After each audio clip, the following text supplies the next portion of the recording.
저는 여러분과 함께 마태복음 1장을 통하여서 하나님이 주목하시는 사람이라는 제목으로 하나님 말씀 증거하길 원합니다. 우리가 인생을 살아가다 보면 누군가에게 무언가를 빌려주기도 하고 또 빌리면서 서로의 부족함을 메꿔주면서 살아갑니다.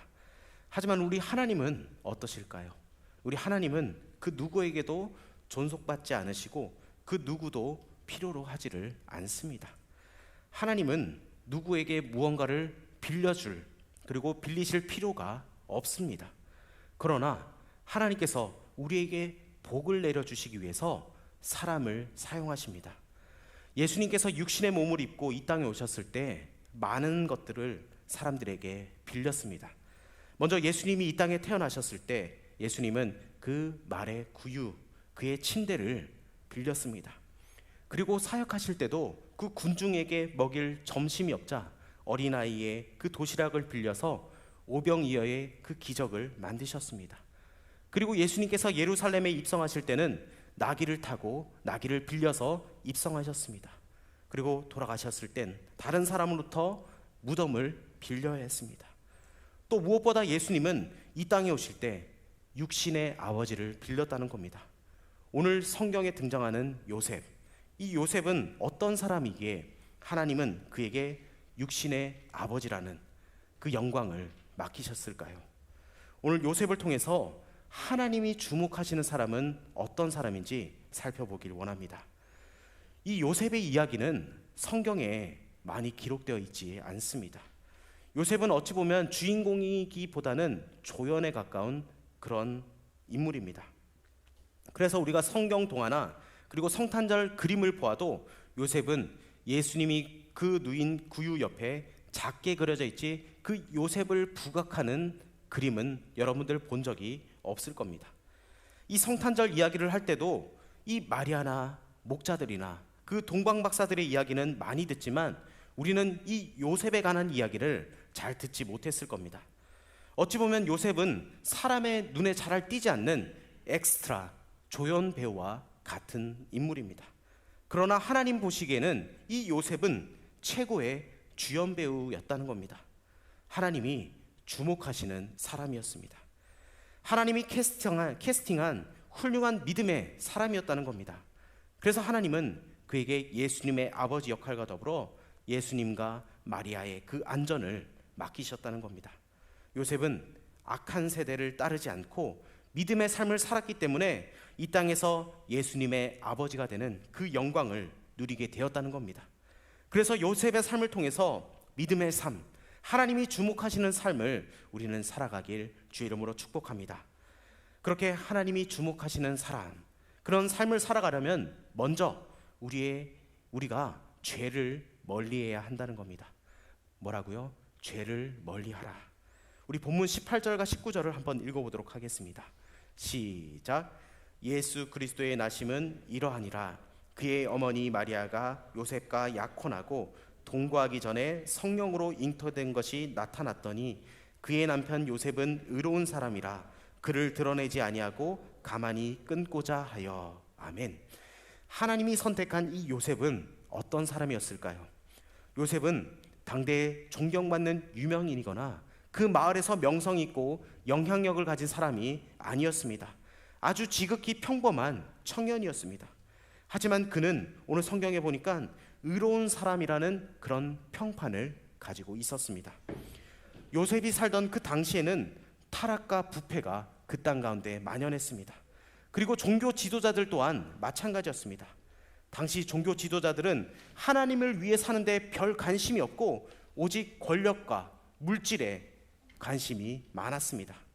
그러나 요셉은 그 부패한 세상 속에서 죄를 멀리하고 의로운 삶을 살았다는 겁니다. 요셉은 악한 세대 속에서 자신의 신앙을 지키면서 그리고 죄 가운데 머물지 않고 죄가 발을 들이지 못하도록 그 죄를 멀리하는 삶을 살았다는 겁니다. 그래서 요셉은 마리아가 임신한 사실을 알고 난 후에 파혼하기로 결심했습니다.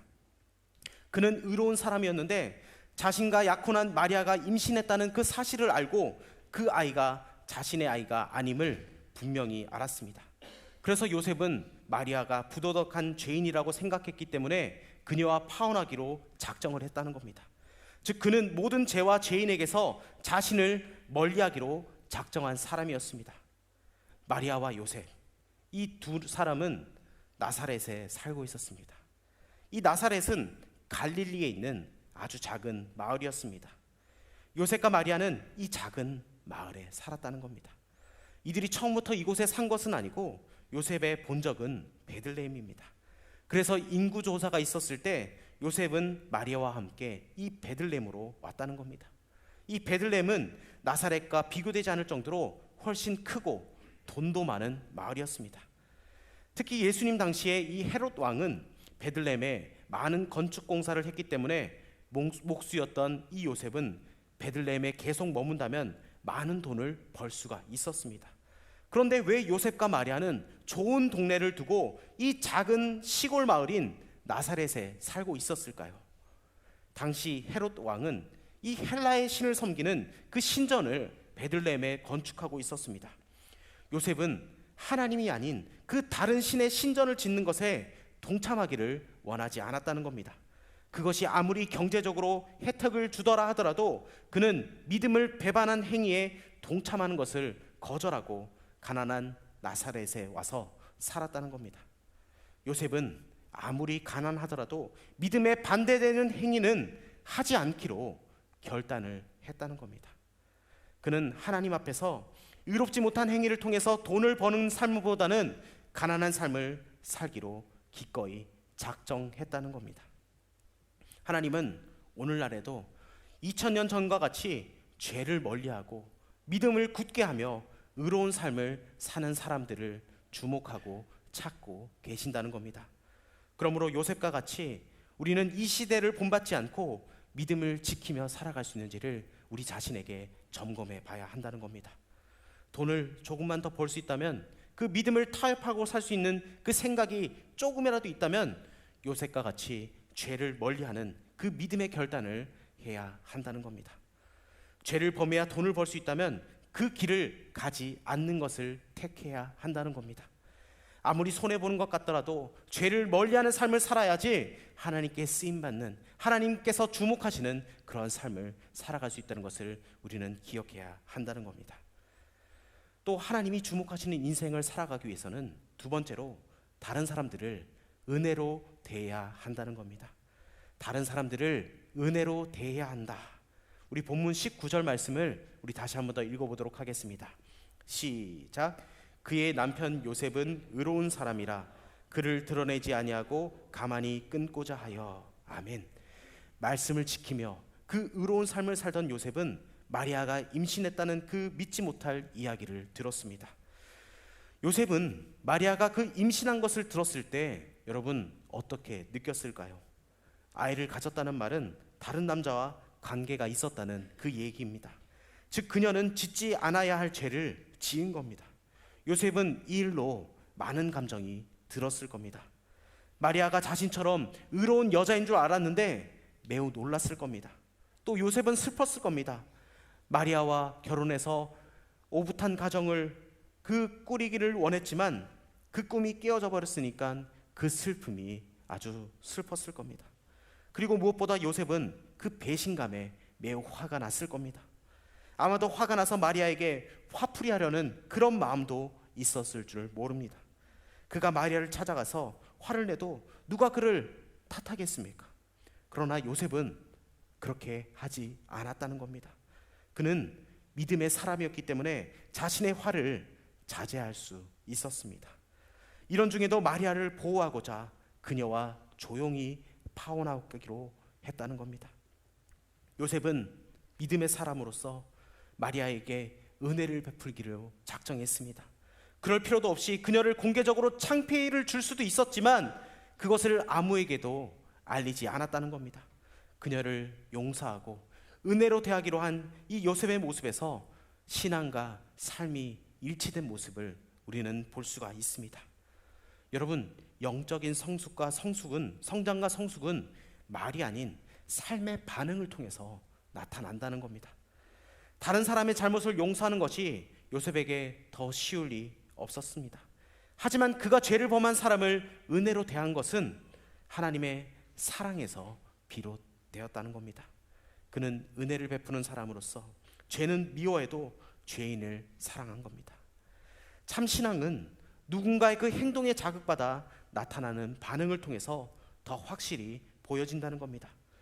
갑자기 누군가가 화나게 하는 그 행동을 했을 때도 어떻게 반응하는지가 우리의 그 신앙의 성장도를 보여준다는 겁니다. 여러분, 우리가 인생을 살다 보면은 별의별 인간들을 다 만납니다.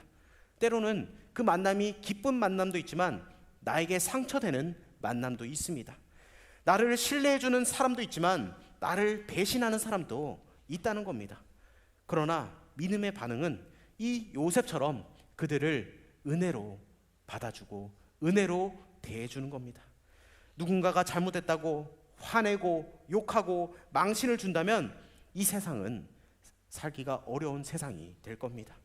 하지만 해를 끼친 사람을 은혜로 대한다면 하나님께 쓰임받는 사람이 된다는 겁니다. 여러분, 이것이 하나님이 주목하시는 사람입니다. 여러분, 내 감정을 여러분 때로는 컨트롤하기 힘들 때가 있습니다. 여러분, 그럴 때 우리는 하나님 앞에 납작 엎드려서 기도해야 됩니다. 남들이 화를 낸다고 해서 같이 화를 내면은 여러분 어떻게 됩니까? 같이 화가 돋구겠죠. 여러분, 그러나 나에게 화를 내고 어떤 내가 화살을 받더라도 주님 용서하여 주십시오.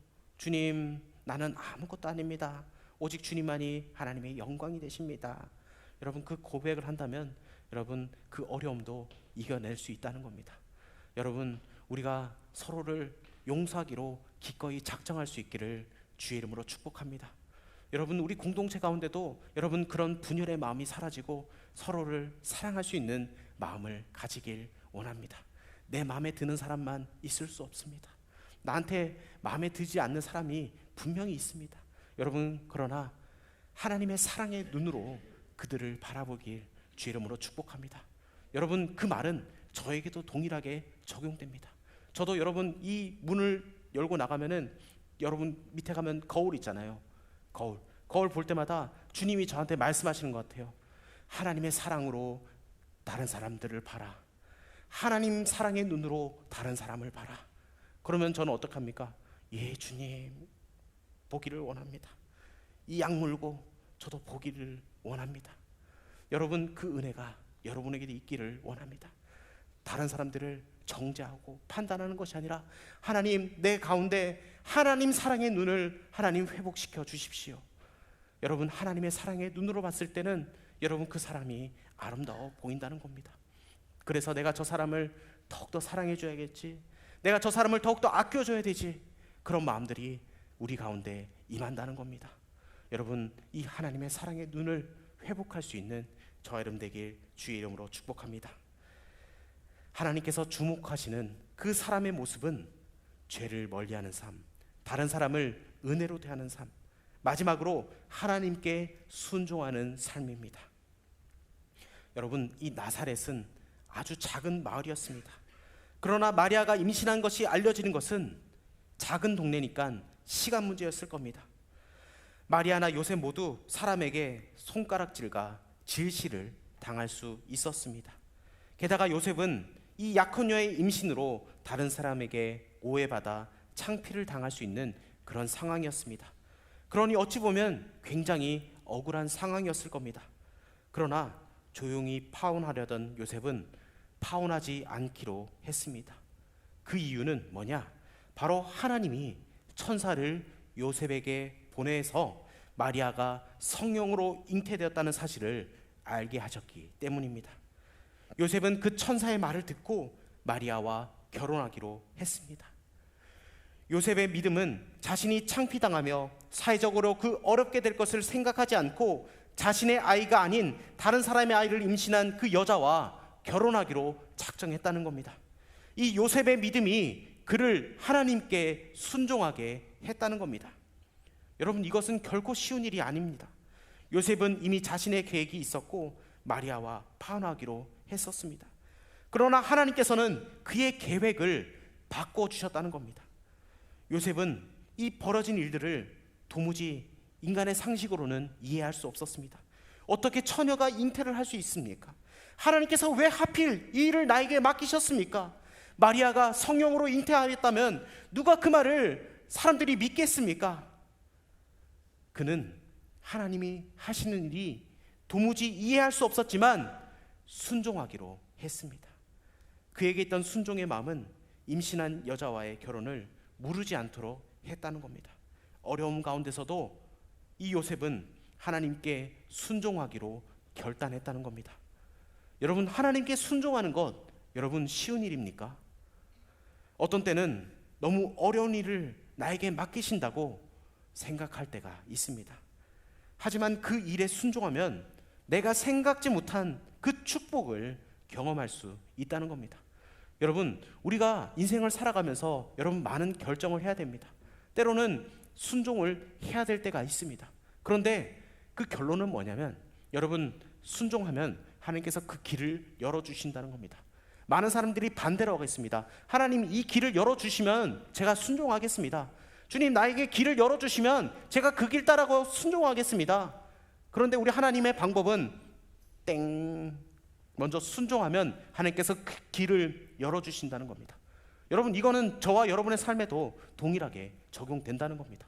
많은 사람들이 머리를 굴립니다. 대가리를 많이 굴립니다. 통박이 내 상식대로 되지 않으면 그 길을 가지 않으려고 합니다. 그런데 하나님께서는 오늘 이 돌박을, 대가리를 깨주신다는 겁니다. 여러분, 순종하고 그 길을 걸어갈 수 있는 저와 여러분 되기를 원합니다. 여러분에게도 적용되지만 저에게도 동일하게 적용된다는 겁니다. 여러분, 순종합시다. 다른 거 재지 말고 생각하지 말고 하나님께서 나에게 원하시는 그 길을 여러분 순종할 때 하나님께서 그 길을 열어주신다는 것을 여러분 믿고 나아갈 수 있는 저와 여러분 되길 주의 이름으로 축복합니다. 여러분, 이해하지 못할 때 그때가 바로 순종할 수 있는 역사가 일어난다는 것을 여러분 기억하십시오. 하나님께서는 이해가 되면 순종하라고 하시지 않습니다. 대신에 순종하면 이해가 된다고 말씀해 주십니다. 그래서 먼저 믿음으로 우리는 순종해야 된다는 겁니다. 그래야 요셉과 같이 하나님께 쓰임받는 인생이 될 수 있다는 겁니다. 성경은 요셉에 대해서 자세히 기록하지 않습니다. 예수님의 그 어린 시절이 지나고 나서는 요셉에 대한 언급이 성경에 없습니다. 많은 사람이 요셉은 아마 예수님이 젊었을 때 이 세상을 떠났을 것으로 생각합니다. 그러나 요셉이 등장하는 이 짧은 말씀을 통해서 이 요셉이 얼마나 좋은 믿음의 사람이었는지를 우리는 알 수가 있다는 겁니다. 그래서 하나님께서는 이 인류를 구원하시려고 그의 독생자 예수 그리스도를 이 땅에 보내실 때 다윗의 후손인 이 요셉의 집에 예수님이 태어나게 하신 겁니다. 여러분, 혹시 이제 앞으로 미술관을 가든 어디를 가든 이 성탄절 성화를 보게 되면은 예수님 옆에 조용히 서 있는 이 요셉을 한번 주목해서 보십시오. 그가 예수님의 탄생 때 그다지 중요하지 않은 인물처럼 보일 수도 있지만 하나님은 예수님의 이 육신의 아버지가 될 역할을 아무에게나 맡기지 않으셨다는 겁니다.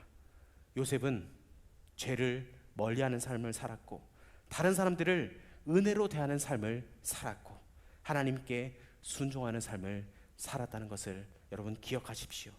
여러분, 이것이 하나님이 주목하시는 삶을 살아가는 삶의 자세이고 그런 삶을 하나님께서 택하여 사용해 주신다는 것을 여러분 기억하시면서 여러분 남은 대림절 기간을 하나님께 더욱더 주목받는 삶을 살아갈 수 있는 저와 여러분 되길 주의 이름으로 축복합니다.